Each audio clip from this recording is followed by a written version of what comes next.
अक्सर चोर चोरी करके भाग जाता है, फरार हो जाता है, तो फिर गट्टू ने ऐसा क्यों नहीं किया?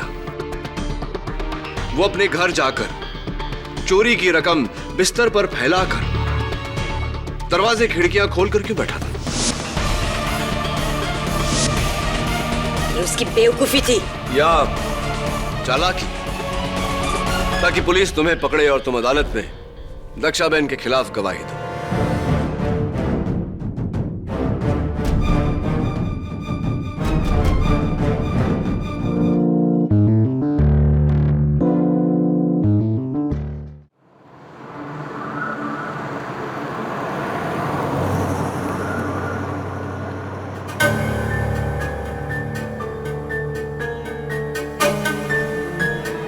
ना हिम्मत भाई, मैं उधार की तारीख नहीं बढ़ा सकता।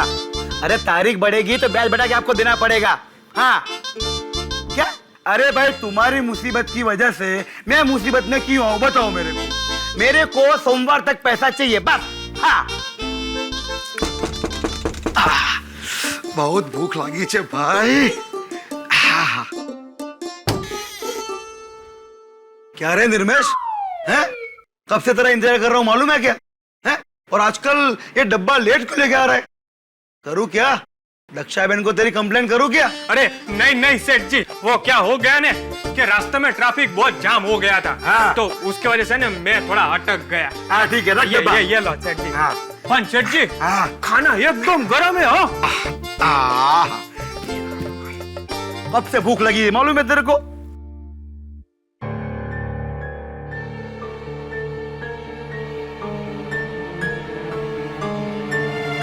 ए, क्या देख रहा है उधर? हैं? सेठ जी, वो क्या है ने कि दक्षाबेन ने है ने पिछले महीने के टिफिन के पैसे मंगाए। अरे तेरे को और दक्षाबेन को मेरे पे भरोसा नहीं है क्या? हैं? क्या मैं आज ही मरने वाला हूँ? हैं? रुक, देता हूँ। रुक, किधर खड़ा रहे?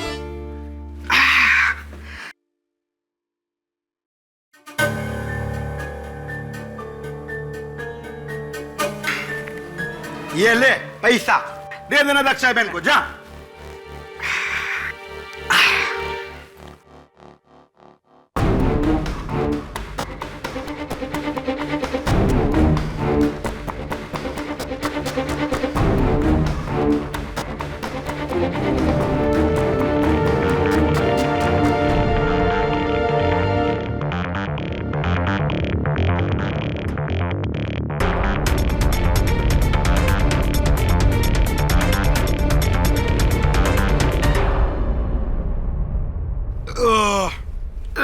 भगवान राम।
हेलो, गट्टू बोलू। बेहोश हो गए? हाँ 100%। खाने ने अपना काम कर दिया है। हाँ रखता हूँ।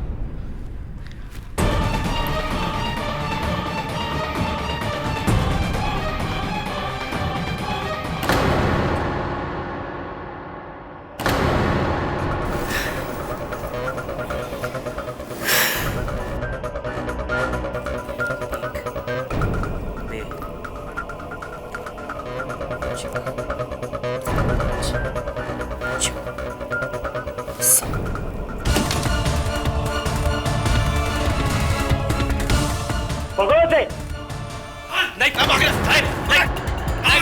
पण पे कहीं નથી કર્યું. અરે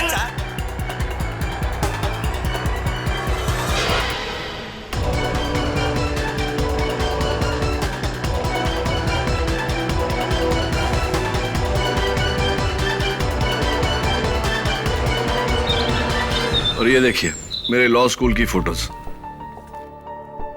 ये विश्वजीत राणावत, याद है ना आपको? Handsome man. ये मेरे गुरु श्री विद्याधर जी गोखले। नहीं सर, क्या हो गया तुझे? Good morning sir. सर मुझे आपसे एक जरूरी काम है। सर आपको मेरे लिए केस लड़ना होगा। कैसा केस? दक्षा बहन का केस सर। सर जब मैं अहमदाबाद में 3 साल तक कॉलेज में था तो हर रोज उन्हीं के वहां से टिफिन आता था। सर कमाल का खाना बनाती है। सर उनके हाथों में जादू है। सर ट्रस्ट मी, आज तो मैं उनके खाने का टेस्ट भुला नहीं पाया। Sir I am telling you, बहुत अच्छी लेडी है वो। Varun slow down. खाने की छोड़िए, दक्षा बहन के बारे में बता। सर दक्षा बहन को पुलिस ने गिरफ्तार कर लिया है चोरी के केस में। Sir but I am very sure उन्होंने चोरी नहीं की, किसी ने उन्हें फंसाया है। Sir I am telling you ना, वो बहुत अच्छी लेडी। यार देख वरुण, मैं तो मर्डर केस से लड़ता हूँ, चोरी का केस है, चोपड़ा साहब लड़ लेंगे ना? चोपड़ा साहब नहीं सर। सर ये केस आप ही को लड़ना होगा। सर दक्षा बहन ने मुझे स्पेशली फोन किया आपकी हेल्प के लिए। सर ये केस आपको लड़ना होगा मेरे लिए। अगर तू कह रहा है बेगुनाह है तो लड़ना ही पड़ेगा। सर लेकिन एक प्रॉब्लम है, इसके लिए हमें अहमदाबाद जाना होगा। टिकट करवा ले। Thank you sir. 10 मिनट है बस, समझ गए हो? इससे ज्यादा नहीं।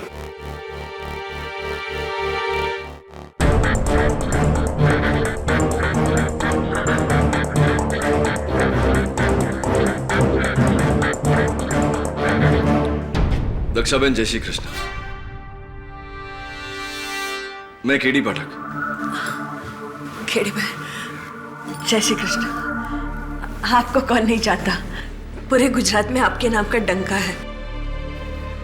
कभी सोचा नहीं था कि आपको इस तरह से सलाखों के पीछे मिलूंगी। आप चिंता मत करिए, यहां ज्यादा समय तक नहीं रहना पड़ेगा। बताइए उस दिन क्या हुआ था? योर ऑनर, हमारे अहमदाबाद में ही नहीं लेकिन पूरी दुनिया में यह कहावत है कि किसी भी इंसान के दिल का रास्ता उसके पेट से होकर गुजरता है। पर हमारी दक्षा बहन की यह कहावत है कि किसी भी इंसान की तिजोरी का रास्ता उसके पेट से होकर गुजरता है। 14 सितंबर दोपहर 1:30 बजे दक्षा बहन ने अपने क्लाइंट साहूकार खिमजी वोरा के यहाँ अपने टिफिन का डिब्बा भेजा। ये टिफिन का डिब्बा जिसमें तरह तरह के स्वादिष्ट पकवान थे, इतने टेस्टी, इतने अच्छे कि इंसान पकवान के साथ साथ अपनी उंगलियां भी चाट जाए और फिर बेहोश हो जाए, क्योंकि इसी दक्षा बहन ने उसमें बेहोशी की दवाई मिलाई हुई थी।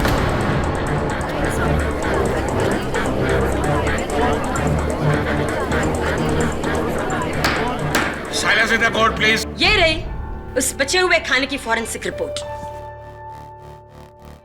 और उसी नशे में खिमजीबाई फौरन बेहोश हो गए। बस इसी मौके की ताक में बैठा दक्षाबेन का साथीदार गट्टू परमार फौरन दुकान के अंदर आ गया और पूरे 4,30,20,000 रुपए की चोरी की।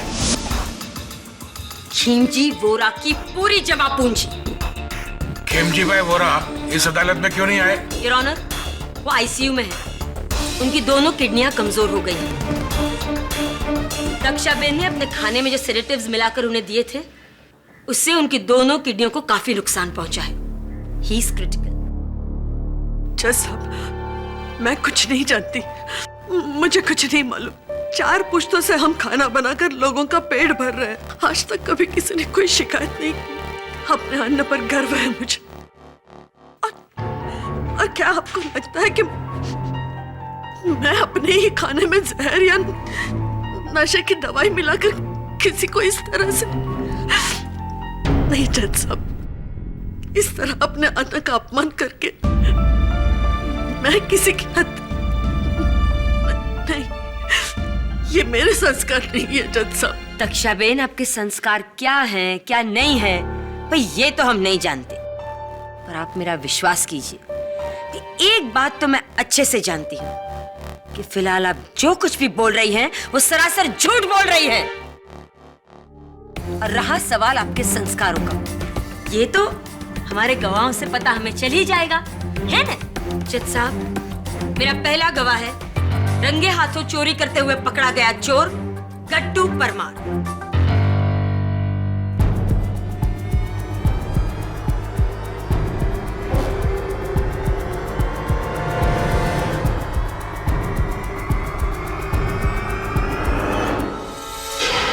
जी, मैंने पुलिस को बोल दिया है, चोरी मैंने ही की थी।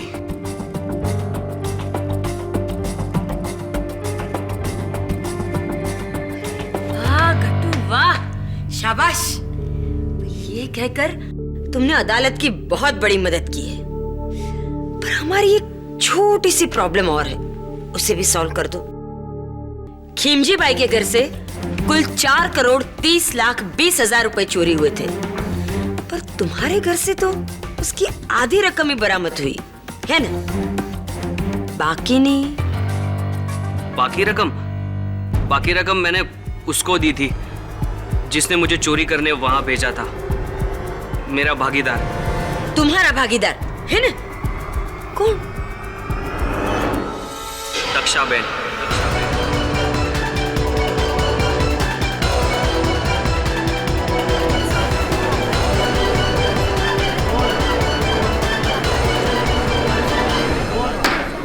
Silence in the court please. उन्होंने मुझे वहां बुलाया और बोला कि खिमजी भाई के ऑफिस में करोड़ों रुपए हैं। हाँ, दोपहर के वक्त उनके ऑफिस में कोई भी नहीं होता, सब लोग खाना खाने के लिए घर चले जाते हैं। मैं खिमजी भाई के डब्बे में बेहोशी की दवा मिला दूंगी। हाँ, उन्हें खाना खिला देना, फिर चोरी करके सारा रुपया ले आना। वहां से जो भी पैसे मिलेंगे उसमें से आधे तेरे, आधे मेरे। ठीक है दक्षा बेन। झूठ, जैसा भी आदमी झूठ बोल रहा है, झूठ है ये। मैं इसे नहीं जानती,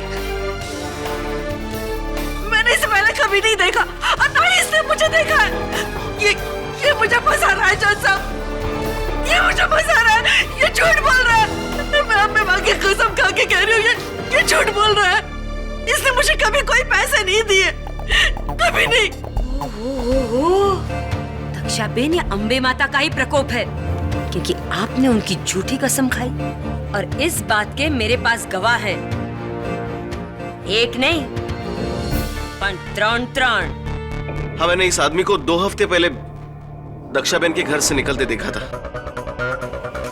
हाँ, मैंने भी इसे देखा था, पर मुझे देखकर ये मुंह छुपाकर भाग गया था। हाँ साहब, मैंने भी इस आदमी को दक्षा बेन के घर से निकलते देखा था। सुना दक्षा बेन, उखाड़ पड़ी नहीं? ले, अब भी आप कहेंगे कि आप गट्टू को नहीं जानती? नहीं? चल, कोई बात नहीं, मैं मदद करती हूँ। पहचाना इस बैग को? योर ऑनर, ये वही बैग है जिसमें से पुलिस को 2,15,10,000 रुपए बरामद हुए थे, और ये बैग दक्षाबेन के घर के बाहर कूड़ेदान में मिली थी, और इन्होंने ही गट्टू को ये बैग वहां रखने के लिए कहा था। नहीं जज साहब, मैं कुछ नहीं जानती, मुझे नहीं मालूम ये पैसे वहां कैसे आए। ये मैंने कुछ नहीं कहा था, ये झूठ बोल रहे हैं, सब झूठ बोल रहे हैं जज साहब। तो फिर तुम्हारे खाने में तुम्हारे अलावा बेहोशी की दवा और कौन डाल सकता है? मिसेस कक्कर, बस इसी प्रश्न की प्रतीक्षा कर रहा था कि खिमजी बाई के टिफिन में दक्षाबेन के खाने में दक्षाबेन के अलावा और कौन बेहोशी की दवा मिला सकता है।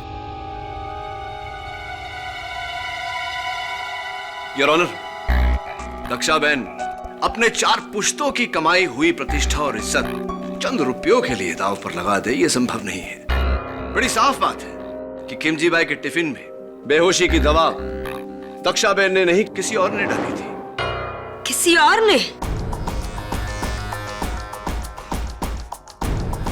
आई डोंट फील बैड, लेकिन आप मुंबई वाले किसी भी नतीजे पर फौरन पहुंच जाते हैं।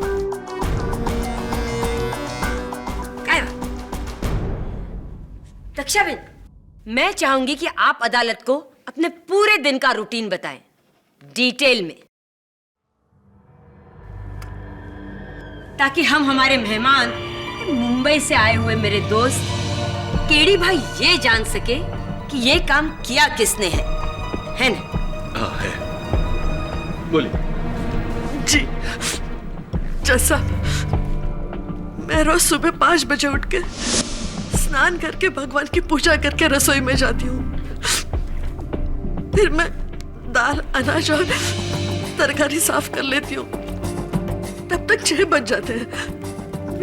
फिर 6 बजे हमारे महाराज आते हैं, जो पिछले 20 साल से मेरे साथ रसोई में काम कर रहे हैं।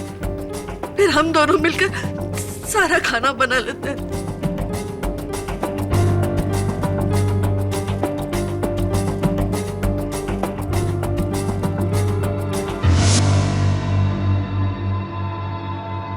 राइट, यानी आप दोनों ही होते हैं, कोई तीसरा नहीं होता? नहीं केडी भाई, हमारे महाराज तो इतने गुणी है कि वो अकेले हाथ सबका खाना बना सकते हैं।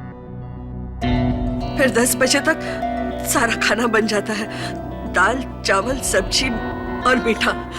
फिर 10 बजे पवित्र आती है।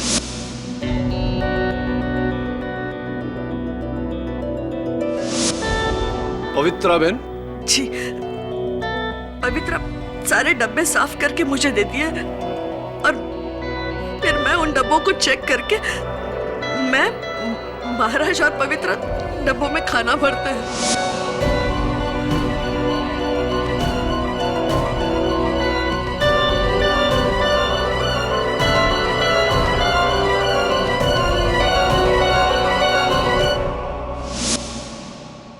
दक्षा बहन, डब्बे में खाना पैक करने से पहले क्या आप चखती हैं?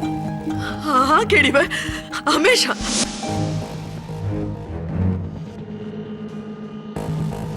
ग्यारह साल की उम्र से खाना बना रही हूँ साहब।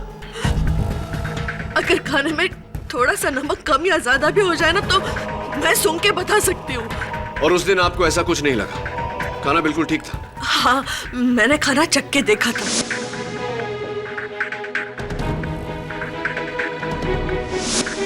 चलिए, खाना तैयार हो गया, डिब्बों में भर गया। फिर मेरे दोनों लड़के आते हैं, निर्मेश और मनसुख। मेरा मतलब जो मेरे लिए रसोई में काम करते हैं। फिर ये दोनों अपने अपने लिस्ट के मुताबिक डब्बों को बांटने के लिए चले जाते हैं।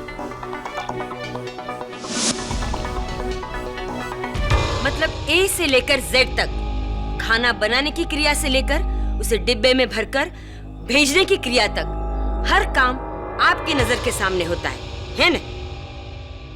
तो जब ये कार्य चलता है उस समय आप कहाँ होती हैं? मैं वहीं रहती हूँ केडी भाई, मेरी नजर यहाँ से वहां जरा नहीं हटती। रक्षा बहन, खेमजी भाई को डब्बा किसने पहुंचाया था? जी, निर्मेश ने। भी क्या बताओ साहब, मेरे सामने तो ना डब्बा पूरा टाइम बंद था, क्योंकि मैंने तो डब्बा लिया ने, मैंने तो सीधा साइकिल पे टांगा ने, बिना किधर रुके मैं तो सीधा खेमजी भाई के ऑफिस पर पहुंच गया। क्या है ना कि उनका डब्बा पहला था ना, तो सब मैंने तो घंटी बजाया, डब्बा दिया, महीने के पैसे लिए ने, मैं तो निकल गया सब।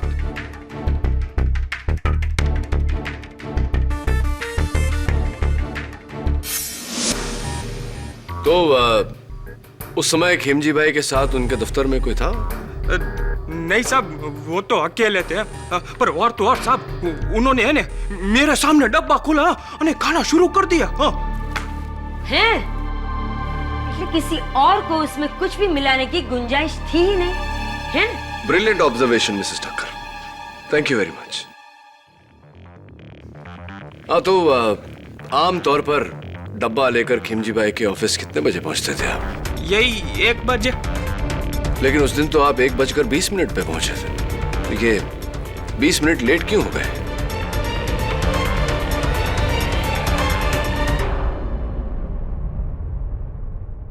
नहीं नहीं साहब, ऐसा आपको किसने बोला है? जज साहब, मेरा नाम किशन भाई धारीवाल है और मैं भी खेमजी भाई की तरह एक साहूकार हूँ और मेरा दफ्तर और इनका दफ्तर आजू बाजू है। और ये लड़का उनको टिफिन देने के बाद मेरे को टिफिन देता था, लेकिन उस दिन ये 20 मिनट देरी से आया। चलिए निर्मेश, अब बता दीजिए कि 20 मिनट देरी क्यों हो गई आपको? अभी साहब क्या बताऊं मैं आपको? सच बताओ साहब, क्या है ना कि उस दिन मैं ऑलरेडी 20 मिनट लेट चल रहा था। आधे रास्ते में पहुंचाने मेरे को पता चला कि एक डब्बा कम थी है, तो साहब मैंने क्या किया ना, मैंने साइकिल वापस घुमाई, डब्बा ढूंढने गया, लेकिन साहब मेरे को डब्बा मिला नहीं। साहब मैं बहुत घबरा गया था साहब। तो क्या है ना साहब कि अगर दक्षा बहन को पता चलता ना तो मेरे को बहुत डांट पड़ती साहब। फिर क्या किया तुमने? साहब फिर है ना मैंने मनसुख को फोन किया। क्या है ना साहब कि उस दिन ऑफिस में उसका एक ग्राहक नहीं आया था साहब, तो मैंने है ना उससे एक एक्स्ट्रा डब्बा मांगा और मनसुख ने ना साहब मेरे को चुपके से वो डब्बा दे दिया। तो ये गुमशुदा डब्बा कहानी है या बहाना उस डब्बे के खाने में जहर डालने के लिए?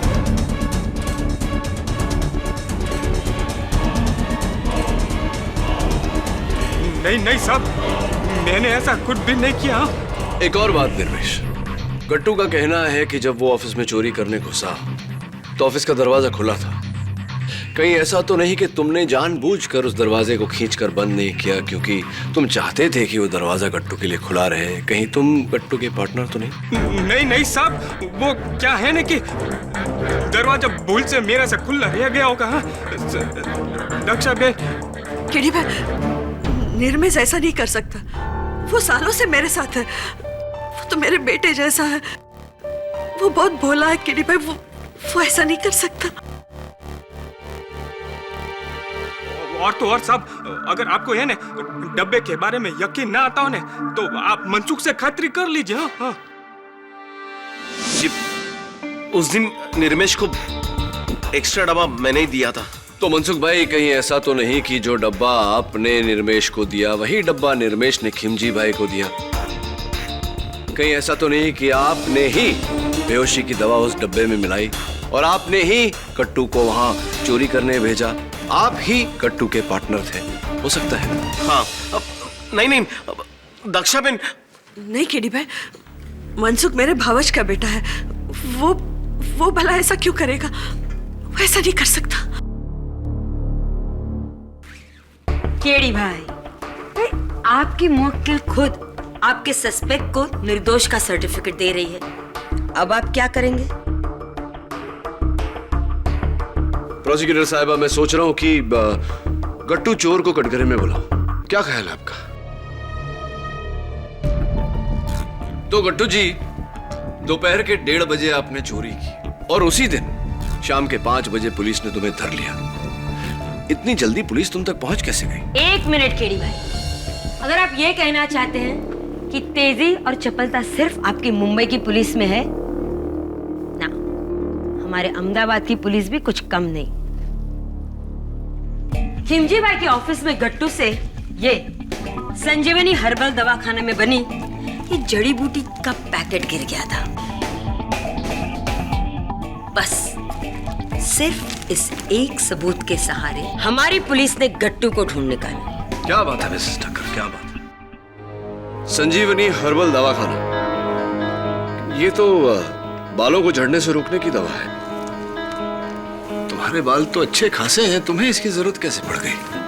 नहीं, मेरे लिए नहीं, मेरे बापूजी के लिए। ऐसे ही आपके बापूजी के लिए, उस बापूजी के लिए जिसकी तस्वीर आप अपने बटुए में रखते हैं। आप ही का बटुआ है।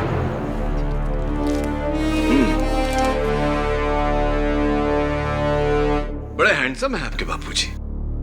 तो मैं समझा नहीं, आपके सर पर इतने घने बाल हैं, आपके बापूजी के सर पर एक भी बाल नहीं, तो ये दवा किसके लिए थी? वो कहीं पुलिस के लिए तो नहीं थी? ताकि पुलिस उस दवा के पैकेट के जरिए दवाखाने तक पहुंचे और दवाखाने के जरिए आप तक। आप ये कहना चाहते कि इसने जानबूझकर ये पूरी गिराई? जी जी। केडी भाई, ऐसा आपके मुंबई में होता होगा, हमारे अहमदाबाद में नहीं, है ना? एक बात बताइए प्रोसिक्यूटर साहब, अक्सर चोर चोरी करके भाग जाता है, फरार हो जाता है, तो फिर गट्टू ने ऐसा क्यों नहीं किया? वो अपने घर जाकर चोरी की रकम बिस्तर पर फैलाकर दरवाजे खिड़कियां खोलकर क्यों बैठा था? ये उसकी बेवकूफी थी या चालाकी, ताकि पुलिस तुम्हें पकड़े और तुम अदालत में दक्षाबेन के खिलाफ गवाही दो।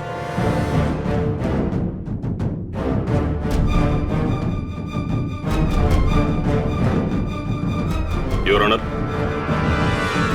एक बुरी खबर है। मिलॉर्ड, दक्षाबेन ने जो बेहोशी की दवा खिमजी भाई को दी थी, उससे उनकी किडनी फेल हो गई और अभी 1 घंटा पहले उनकी मौत हो गई।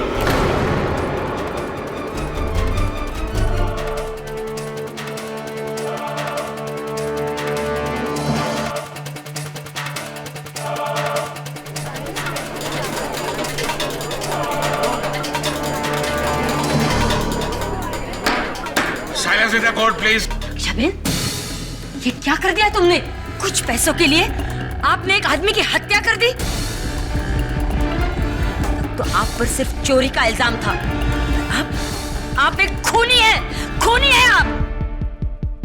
जज साहब, खिमजी वोरा की हत्या के आरोप में दक्षाबेन को कड़ी से कड़ी सजा दी जाए। नहीं जज साहब, मैंने कुछ नहीं किया, केडी भाई। मैं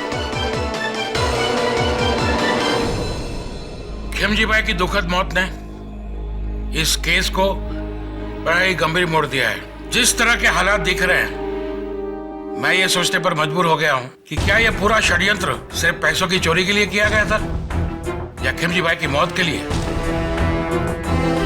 यह केस एक मर्डर केस बन चुका है। जब तक इस केस की पूरी तरह छानबीन ना हो, यह अदालत मुलतवी की जाती है।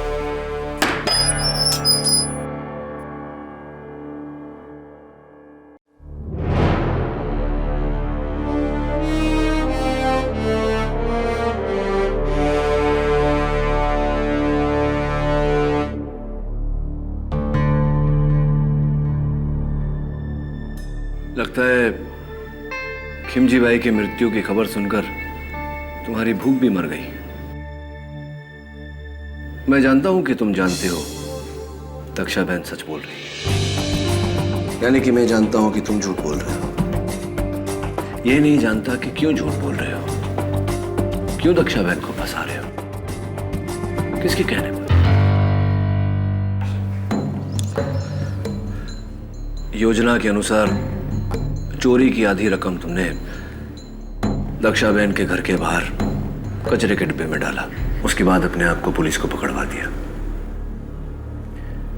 उस खाने में बेहोशी की दवा भी तुम ही ने डाली थी। नहीं, तो किसने मिलाई थी? ये मैं आपको नहीं बता सकता। देखिए, मैं बहुत बुरी तरह फंस गया हूँ। मुझे नहीं पता था कि वो सेठ मर जाएगा। मुझे लगा कि मुझ पर चोरी का इल्जाम आ जाएगा और मैं उसकी दी हुई जमानत से छूट जाऊंगा। देखो गट्टू, मैं जानता हूं कि तुम बेगुनाह हो, इस कत्ल में तुम्हारा कोई हाथ नहीं, और अदालत में मैं तुम्हारी सजा कम भी करवा दूंगा। लेकिन तुम्हें अपने भागीदार का नाम बताना होगा। उसी की वजह से तो अब जज साहब ने मुझे फांसी की सजा दे देंगे। मुझे पूरा यकीन है कि तुम बेकसूर हो और तुम्हारी सजा मैं कम करवा दूंगा, लेकिन तुम्हें यह तो बताना पड़ेगा कि तुम्हारा भागीदार कौन है।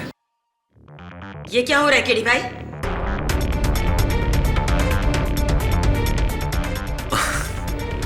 विशेष कुछ नहीं, बस गवाह से थोड़ी जानकारी हासिल करने का प्रयत्न कर रहा था। अंधेरी कोठरी में उसे धमका कर बात कर। अरे तू पागल થઈ ગયો છે? हाँ? अरे डिफेंस लॉयर छे, दक्षाबेन को निर्दोष साबित करके तुझे फांसी के फंदे पे चढ़ा देगा। फांसी हो जाएगी तुझे। समझाइज तने, समझाइज? जो कुछ भी कहना है मुझे कह, और वो भी अदालत में। केडी भाई, आप, ये हमारा अहमदाबाद है, आपका मुंबई नहीं, जो आपके लिए सारे दरवाजे आसानी से खुल जाएंगे। यहाँ सब कुछ हमारे तरीके से होगा, समझी गए? हैं? समझ गया। वैसे इसका जवाब मैं आपको दूंगा अदालत में।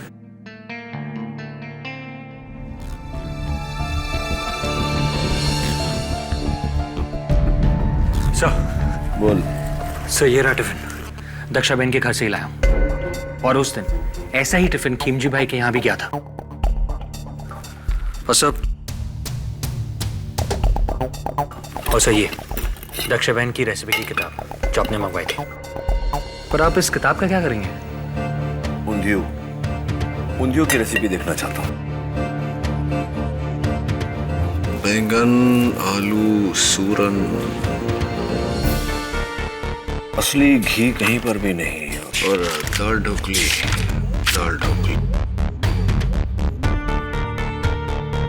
इसमें भी असली घी नहीं पड़ता। असली घी? हाँ, असली घी, क्योंकि फोरेंसिक्स के रिपोर्ट के अनुसार खिमजी भाई को जो डब्बा गया था उस खाने में असली घी के ट्रेसेस पाए गए। देखना यह है कि असली घी ऊंधियों में था या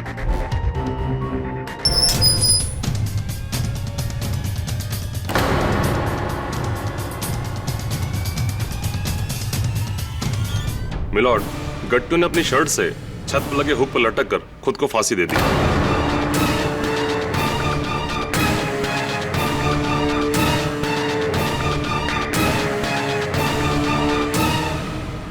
गट्टू ने अपनी जान दी नहीं या ऑनर, बल्कि केडी पाठक ने उसकी जान ली है।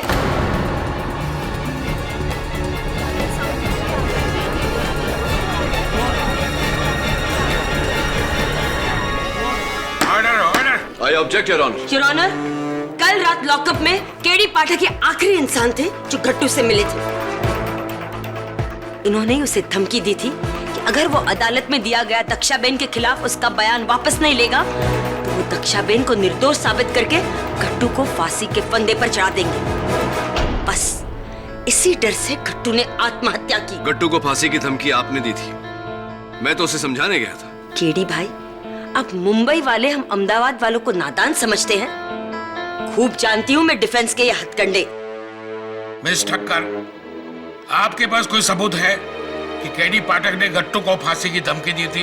योर ऑनर, सबूत की कोई जरूरत ही नहीं है, जबकि डिफेंस लॉयर देर रात तो फिर मैं आपको हिदायत देता हूँ कि केडी पे इल्जाम लगाना बंद कीजिए और केस को आगे बढ़ाइए। जी your honour. Mister Pathak, please carry on. Thank you your honour.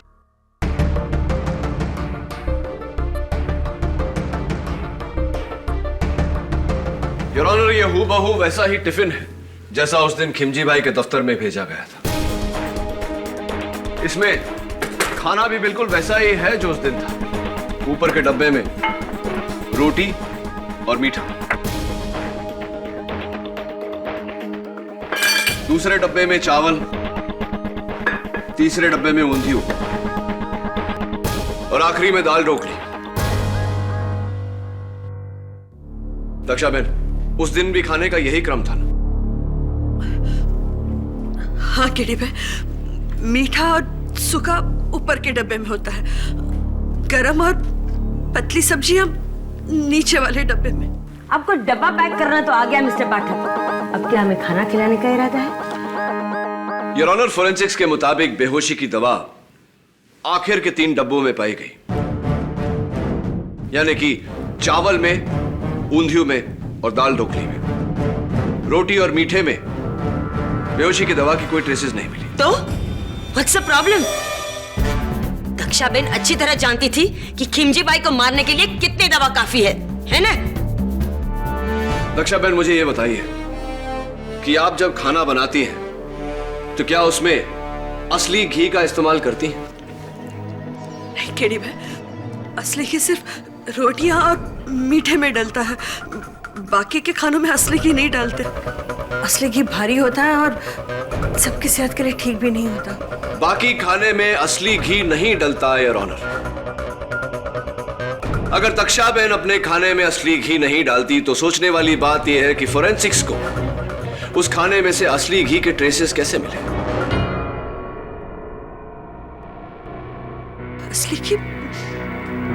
मैंने तो असली घी डाला ही नहीं था। मिलॉर्ड, डाला भी होता तो क्या फर्क पड़ता है, क्योंकि मौत असली घी से नहीं बेहोशी की दवा से हुई है। तो बेहोशी की दवा असली घी में मिलाई गई थी योर ऑनर।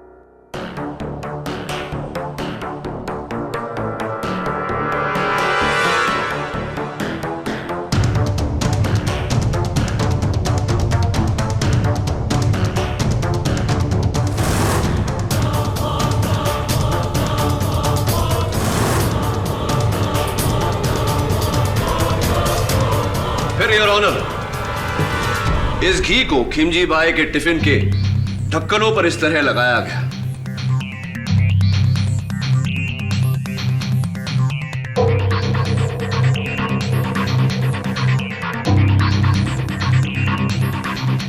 और पैक किया गया। गरम खाना होने के कारण जैसे ही घी पिघला, उसमें डाली गई बेहोशी की दवा खाने में मिल गई योर ऑनर। जाहिर सी बात है योर ऑनर कि मेरा शक उन लोगों पर जाएगा जिन्होंने डब्बा भरने में और बांधने में तक्षा बहन की मदद की। सबसे पहले मैं पवित्रा बहन को कटघरे में बुलाना चाहूंगा। आता मैं शू बोलो छो, आप ये क्या कह रहे हैं साहब? मैं घी में जहर मिलाकर डब्बों के ढक्कन पर? ना ना, अपनी बहन समान दक्षा बहन के साथ मैं ऐसा नहीं कर सकती। मुझे क्या नर्क में जाना है? दक्षा बहन, मैंने ऐसा कुछ नहीं किया, मैंने ऐसा कुछ नहीं किया। केडी भाई, पवित्रा ऐसा नहीं कर सकती। वो बहुत भोली है। फिर तो एक ही शख्स बचता है योर ऑनर, महाराज जी। क्या मैंने उस भोजन में बेहोशी की दवा मिलाई? अरे बुद्धि भ्रष्ट हो गई है तुम्हारी। मैं पूछ रहा था आपसे। एक बात कान खोलकर सुन लो, अपने भोजन से किसी की जान लेने से पहले मैं अपनी जान ले लूंगा। शांत शांत થઈ જાઓ महाराज। मुंबई वालों जी, आई होप आप समझ गए केडी भाई। शांत हो जाइए महाराज। केडी भाई आपको नहीं जानते ना, इसलिए उन्होंने। केडी भाई, महाराज तो मेरे गुरु समान है। वो भला ऐसी हरकत क्यों कर सकते हैं?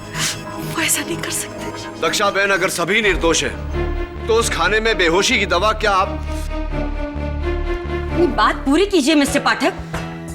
तो क्या खाने में बेहोशी की दवा आपने मिलाई थी दक्षा बहन? नहीं नहीं, मैं तो आपकी बात से बिल्कुल सहमत हूँ। बल्कि मैं तो कोर्ट से कब से कह रही हूँ कि दक्षा बहन ही खूनी है।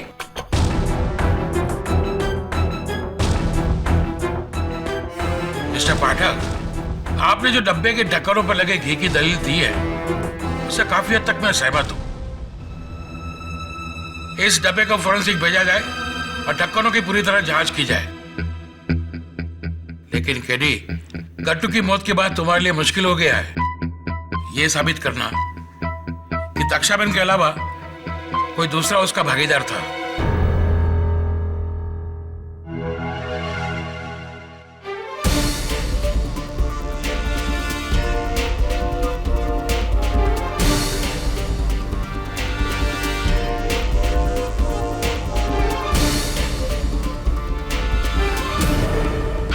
मैंने भी इसे देखा था, पर मुझे देखकर ये मुंह छुपाकर भाग गया था। योर ऑनर, मैं एक बार पवित्रा बहन को फिर से कटघरे में बुलाने की इजाजत चाहता हूँ। इजाजत है।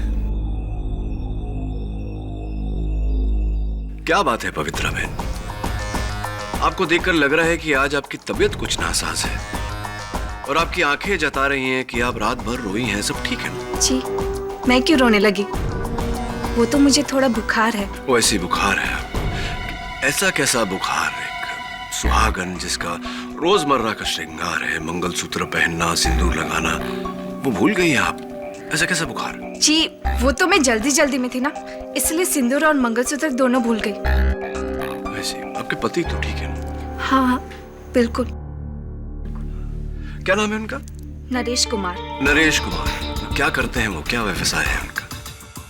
जी वो दूध की दुकान में काम करते हैं, डेयरी। डेयरी कहाँ पर? राजकोट में। राजकोट में।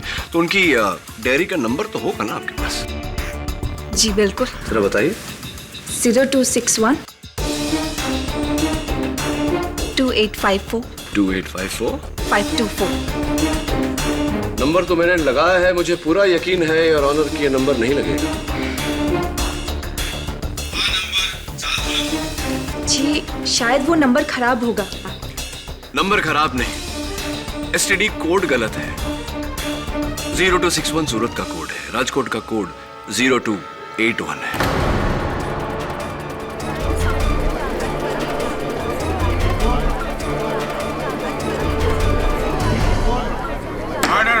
जरा अपने हाथ बताइए, कलाई बताइए।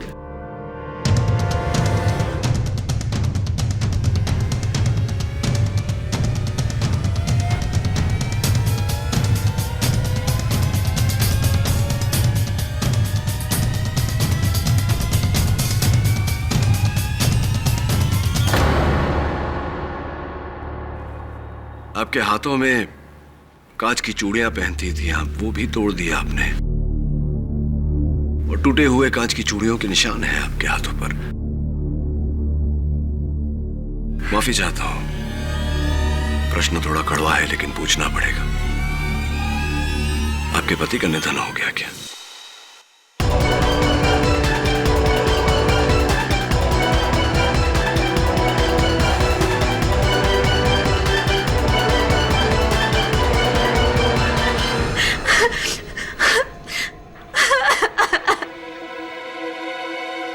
यही दंड है मेरा कि मैं अपने पति की मौत पे खुल के रो भी नहीं सकती।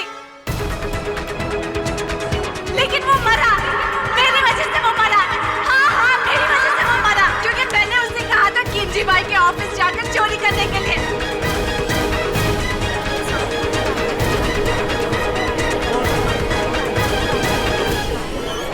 Order order. कट्टू ही मेरा पति था। कट्टू।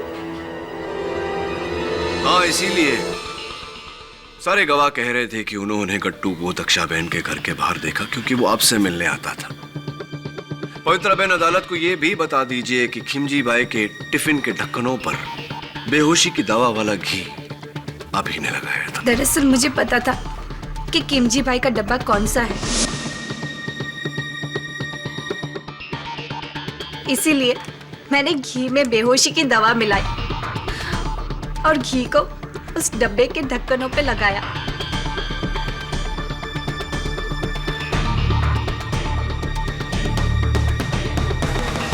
और फिर मैंने अपने गट्टू को कहा कि वहां जाकर चोरी करे।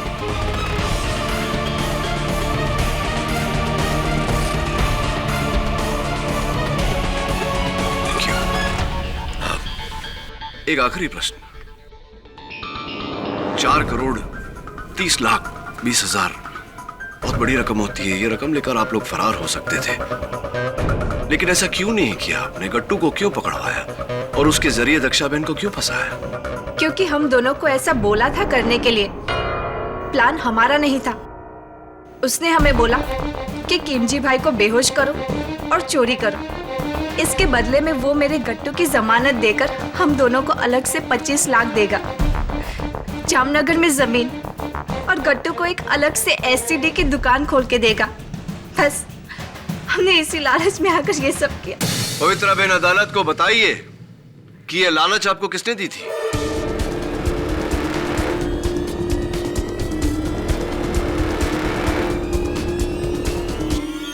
किशन भाई धारीवाल ने।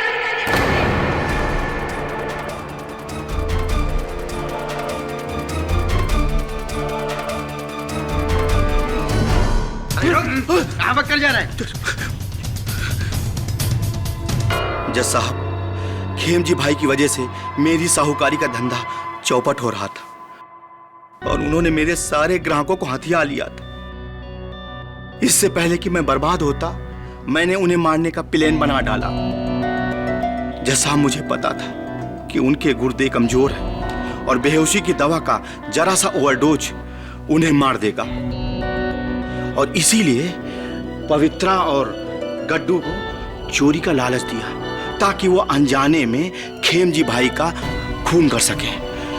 और जज साहब, ये सब मैं अपने धंधे को बचाने के लिए किया था। और ये सारा प्लान मैंने बनाया था जज साहब, मैंने। Arrest my case, Your Honor. ये अदालत किशन भाई धारीवाल और पवित्रा बेन को खिमजी भाई वोरा के दफ्तर से चोरी करने और उनके मर्डर के केस में दोषी ठहराते हुए उन्हें गिरफ्तार करने का हुक्म देती है और दक्षा बेन को इस इल्जाम से बाइज्जत बरी करती है। The case is closed.